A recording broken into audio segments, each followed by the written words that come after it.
इरफान, मैंने सुना कि बचपन से आपकी एक ही तमन्ना थी कि मुझे मशहूर बनना है और मशहूर बनने के लिए मैं कुछ भी कर सकता हूं। एक्चुअली लगता था, क्योंकि मैंने अपने कोशिश की कुछ काम धंधा सीखने की और उसको ईमानदारी से सीखने की और उसको करने की कोशिश की। फिर मुझे थोड़े दिन में इतनी बोरियत हो गई, मुझे लगा कि मैं ज़िंदगी में सिर्फ पैसे के लिए काम नहीं कर पाऊंगा, मेरी आत्मा को उसमें इन्वॉल्व होना ज़रूरी है। तो मैं ढूंढ रहा था क्या करूं। तो फिर मैंने कुछ फिल्में देखी तो मुझे लगा कि ये एक फील्ड है जिसमें शायद मैं कुछ कर सकता हूँ। लेकिन फैमिली के लोग तो आपको फिल्म देखने भी नहीं देते थे। वहां परंपरा थी कोई फिल्म देखने भी ना जाए, इतनी समझते थे इतना गिरा हुआ काम है। समझते थे उनके लिए सिनेमा जो है हमेशा से नीचे दर्जे का एक नीचा दर्जा, उनको हमेशा नीची नज़र से देखते थे। उनको लगता था कि नाचने गाने वालों का काम है। तो मैंने अपनी माँ को कन्विंस करने की कोशिश की कि मैं नाचने गाने नहीं जाऊँगा इंडस्ट्री में, मैं थोड़ा कुछ अच्छा काम करूँगा। लेकिन उनके समझ में नहीं आया, वो कभी माने नहीं। लेकिन मेरे अंदर की आवाज़ थी तो मैंने पूरी करना इसको लाजमी समझा। मिथुन चक्रवर्ती को आप बड़ा हीरो समझते थे अपना, उनकी नकल करने की कोशिश करते थे। किसी ने मुझे कह दिया था कि तुम्हारा चेहरा मिलता है उससे, मिथुन चक्रवर्ती से। तो उनकी फिल्में आती थी उस दौरान में, उनके बाल ऐसे रहते थे नीचे और उनके बड़े मुलायम बाल थे, ऐसे नीचे गिरते थे। मेरे बाल हार्ड और कर्ली बाल थे। तो हमारा पैसे भी नहीं होते थे, लेकिन कोई हम नाई ढूंढते थे, कोई बार बार जो इन बालों की इस तरह से ड्राई करके नीचे कर दे। तो वो नीचे तो कर देता था, लेकिन वो नारियल जैसे बाल जो थोड़े दिन नीचे रह के ऐसे रहते थे। तो उसमें हमने कई फ़ोटो भी खिंचवाए हैं मिथुन चक्रवर्ती की तरह। बड़ा सुकून मिलता था कि मैं उनकी तरह दिखता हूं। आज जब वो फोटो देखते हैं तो कैसा लगता है? अच्छा लगता है मुझे। मिथुन आज भी बहुत अच्छे लगते हैं। अब तो मैं उनका पड़ोसी हो गया हूँ, वो मेरे आसपास ही रहते हैं, कहीं मैंने सुना है, तो मैं उनसे मिलने जाऊँगा भी। लेकिन आपके फादर, मैंने सुना वो आपको टफ बनाना चाहते थे, एक शिकारी जैसा, हंटर जैसा। वो शिकारी आदमी थे, शिकार करते थे, हम जाते थे साथ में शिकार खेलने, हमें अच्छा लगता था जंगल देखना। लेकिन जानवर मरते थे तो थोड़ा उसके बारे में स्टोरीज हम बनाया करते थे कि यार ये मर गया, इसकी बेटे का क्या हो रहा होगा, इसकी माँ का क्या हो रहा होगा। तो ये सब दिमाग में चलता रहता था। एक बार मेरे से उन्होंने एक बंदूक चलवाई थी और एक जानवर मर गया था और उसका मुझे बहुत ज़्यादा असर रहा था मेरे ऊपर। मुझे कहा करते थे कि हमारे घर में जो है, पठानों के घर में ये ब्राह्मण पैदा हो गया है। लेकिन ऐसे जो सख्त मिजाज फादर थे, वो भी अपने बेटे की आंखों के दीवाने थे। वो कहा करते थे कि ये आंखें हैं कि प्याला है।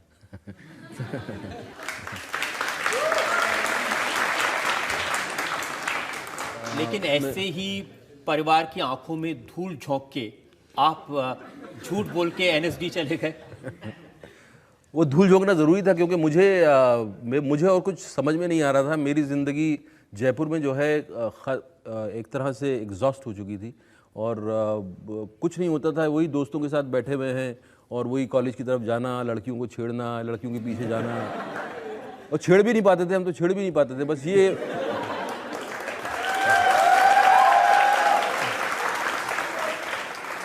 हम लोग सिर्फ मार्क किया करते थे। दो लड़कियां जा रही हैं, उनको मार्क करते थे, ये मेरी, ये तेरी।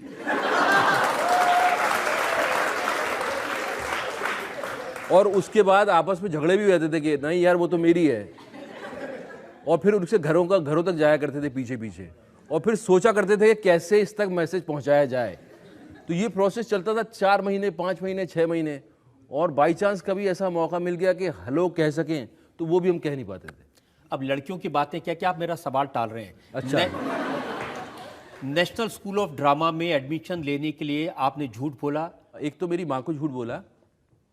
मैंने कहा कि मैं यहाँ एक्टर बनने नहीं जा रहा हूँ, मैं यहाँ एक्टिंग सीखने जा रहा हूँ। यहाँ से सीख के मैं जयपुर यूनिवर्सिटी में आऊँगा और यहाँ टीचर बन जाऊँगा, लेक्चरर बन जाऊँगा। तो कन्विंस हो गई। और फिर एनएसडी वालों को मैंने झूठ बोला कि मैंने 10 नाटक किए हैं और मैं सिनेमा से मेरा कोई लेना देना नहीं है, मैं नाटक करूँगा, नाटक सीखूँगा और फिर नाटक ही करूँगा बस। तो ये मेरे झूठ थे, लेकिन मेरे लिए लाजमी था, वो ज़रूरी था बोलना। लेकिन ये मैंने सुना कि आपने वहाँ पर एक्टिंग सीखी बड़ी सिंसियरली। वो मेरा ध्येय था, और वही मैं सीखने गया था। इसलिए लोग कहते थे कि ये एनएसडी में आया है, इसका किसी ताल्लुक़ नहीं है, ये अपना एक कोकून में रहता है, अपना एक इसका एरिया है, इससे बाहर नहीं निकलता। लेकिन मुझे ऐसी गलतफहमी थी कि मैं जिस दिन एनएसडी जाऊँगा, टीचर मुझे कुछ सिखाएंगे और मैं नेक्स्ट डे एक्टर बन जाऊँगा। तो वो उसके पीछे मैं लगा रहा और जद्दोजहद थी एक अजीब सी। लेकिन मुंबई पहुँचे तो आपको काम नहीं मिला किसी ने? मुंबई मैं काम ढूंढने नहीं गया, मुंबई मुझे जो बुलाया गया तब मैं गया। ये जो टीवी सीरियल्स में जब आप एक्टिंग करते थे, वो मुझे ऑलरेडी गोविंद निहलानी जी ने बुला लिया था। उन्होंने मेरे साथ 3 फिल्में की थी जो दूरदर्शन पे अभी भी आती रहती हैं कभी कभी, और उसके बाद फिर मैं जब बम्बई में 3 फिल्में की तो फिर मैं वहीं रुक गया। लेकिन सीरियल भी आपने कैसे किए? एक चाणक्य किया, एक आपने ग्रेट मराठा किया, जय हनुमान। जय हनुमान नहीं किया, वो एक एपिसोड किया था, फिर मैं भाग आया था वहाँ से। लेकिन इसमें क्या, इसमें दिक्कत क्या, अच्छे तो सीरियल हैं चाणक्य और नहीं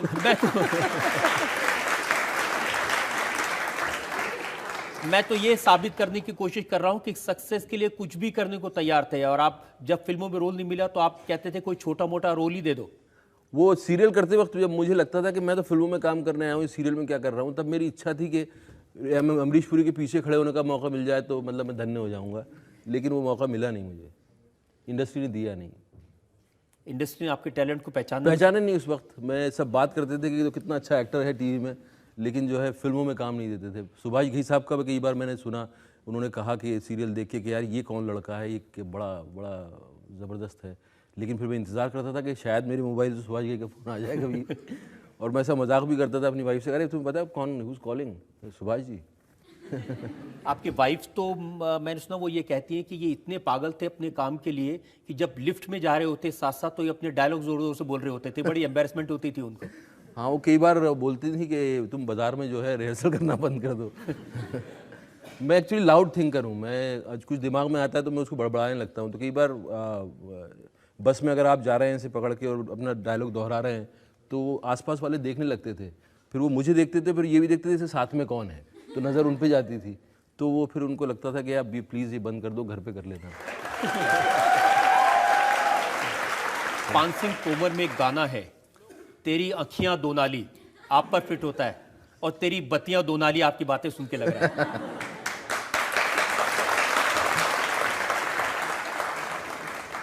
लेकिन उसमें राइफल का झटका तो नहीं है ना बातों में। हाँ, राइफल का झटका नहीं है, लेकिन अच्छी बात यह है कि आपने इस इल्जाम को कबूल किया है जी। अब मुझे एक ब्रेक के रुकना है, और ब्रेक के बाद आपकी अदालत में इरफान पर जनता के इल्जामात और सवाल आपका